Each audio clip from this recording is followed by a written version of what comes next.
Halo semuanya, perkenalkan nama saya Baby Angelina. Pada kesempatan kali ini, saya akan membahas sebuah topik yang sangat fundamental bagi kehidupan kita sebagai warga negara Indonesia, yaitu analisis sistematik harmoni hak dan kewajiban warga negara.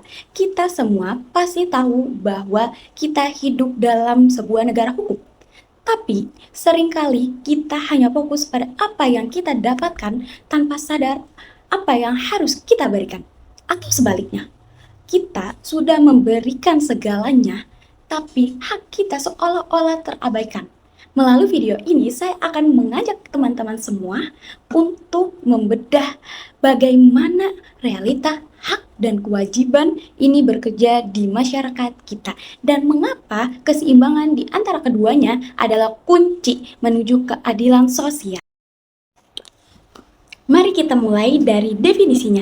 Apa itu hak dan kewajiban? Secara sederhana, hak adalah sesuatu yang mutlak menjadi milik kita sejak lahir, yang dijamin oleh konstitusi. Contohnya ada di pasal 27 ayat 2 dalam Undang-Undang Dasar 1945, yaitu hak atas pekerjaan dan penghidupan yang layak. Artinya setiap dari kita punya hak untuk hidup sejahtera. Sedangkan kewajiban adalah beban atau tugas yang harus kita berikan kepada negara sebagai bentuk tanggung jawab.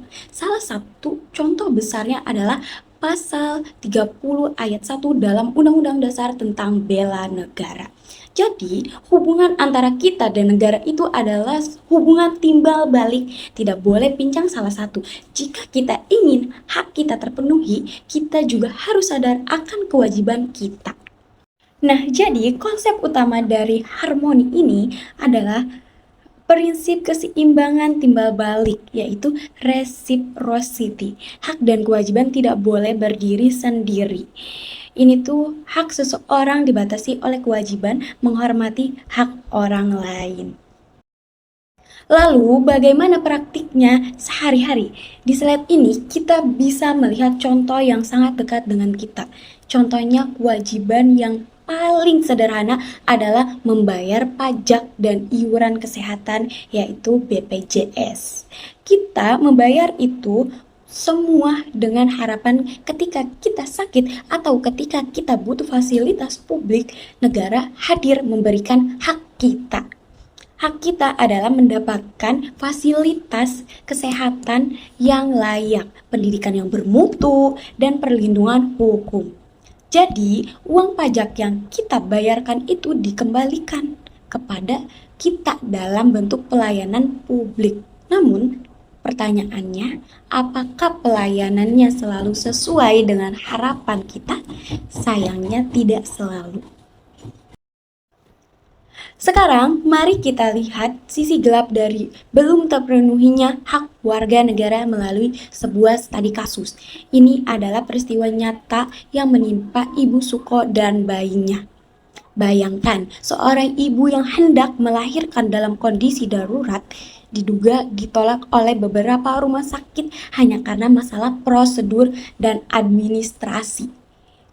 Akibatnya fatal, ibu dan bayinya meninggal dunia. Secara hukum, ini adalah pelanggaran berat terhadap pasal 28J dalam Undang-Undang Dasar 1945. Setiap orang berhak untuk hidup dan mempertahankan kehidupannya. Tapi di sini hak untuk hidup itu dirampas hanya karena sistem yang kaku. Kasus ini menjadi alarm keras bagi kita bahwa ada yang salah dalam sistem pelayanan publik kita. Kenapa hal tragis seperti ini bisa terjadi? Jika kita analisis, masalah utamanya adalah birokrasi yang berbelit-belit. Seringkali pihak rumah sakit atau instansi pemerintah lebih mendahulukan perlengkapan berkas daripada keselamatan nyawa manusia. Life saving. Selain itu, ada masalah kurangnya transparansi informasi. Pasien sering tidak tahu rumah sakit mana yang kamarnya masih tersedia, sehingga mereka harus berkeliling dari satu rumah sakit ke rumah sakit lainnya dalam keadaan kondisi kritis. Secara analisis kritis ini terjadi pergeseran nilai di mana kertas atau administrasi dianggap lebih tinggi derajatnya daripada nyawa manusia. Ada rasa takut dari petugas jika melanggar prosedur administratif. Padahal secara konstitusi, menyelamatkan nyawa manusia adalah prioritas tertinggi. Kurangnya integrasi data juga membuat pasien sering tidak tahu harus kemana saat kondisi kritis. Menunjukkan standar pelayanan kita belum merata dan belum manusiawi. Dari kasus ini, kita bisa memberikan kritik keras. Negara tidak boleh abai ketika negara memungut pajak dan iuran dari rakyat.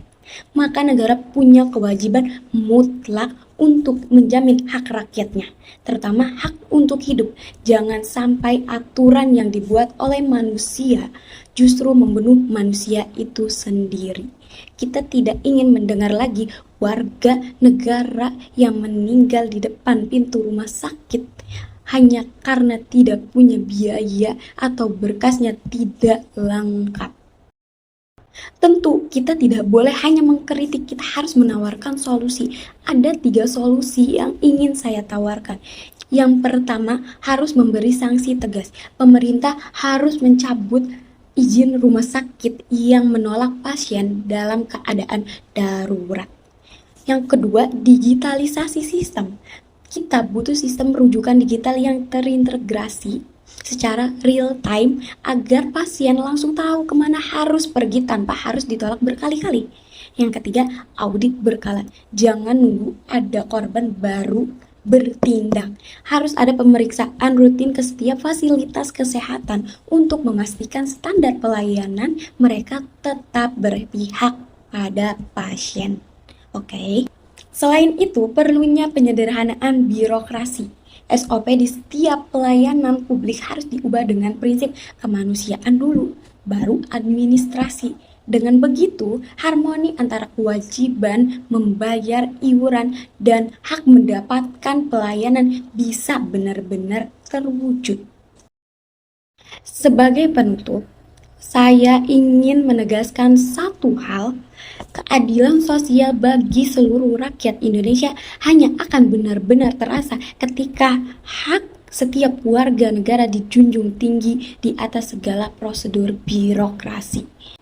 Semoga video ini bisa membuka mata kita untuk lebih peduli terhadap hak-hak kita dan bertanggung jawab atas kewajiban kita.